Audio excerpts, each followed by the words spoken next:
నమస్తే అండి.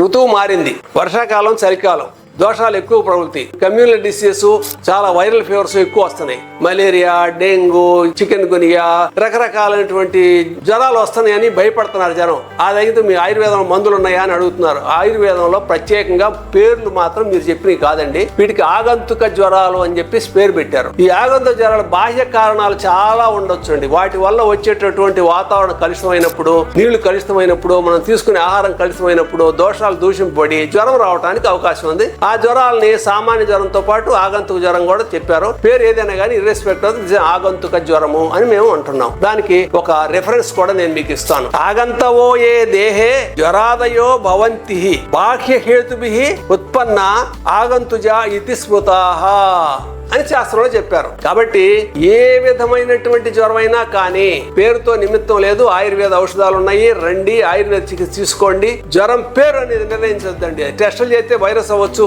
ఇంకో జ్వరం వచ్చు, ఇంకో డెంగ్యూ, ఏదైనా కానీ మా దగ్గర మందులు ఉన్నాయి.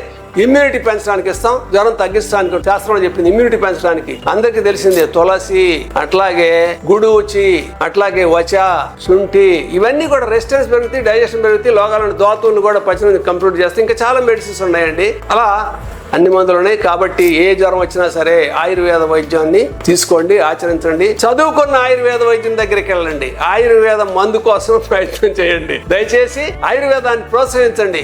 ఆరోగ్యంగా ఉండండి. ఏ సైడ్ ఎఫెక్ట్స్ ఉండండి. మలేరియా జ్వరానికి 100 రకాల మందులు కానీ, వైరల్ ఫీవర్ 100 రకాల మందులు కానీ ఏం అవసరం లేదండి. ఆయుర్వేదం ఉత్తమమైనటువంటి ఆయుర్వేద మందులు ఉన్నాయి, వాడండి, ఆరోగ్యాన్ని పొందండి, రక్షించుకోండి. ప్రత్యేకంగా ఈ సీజన్ లోనండి జాగ్రత్త అండి. నమస్తే అండి.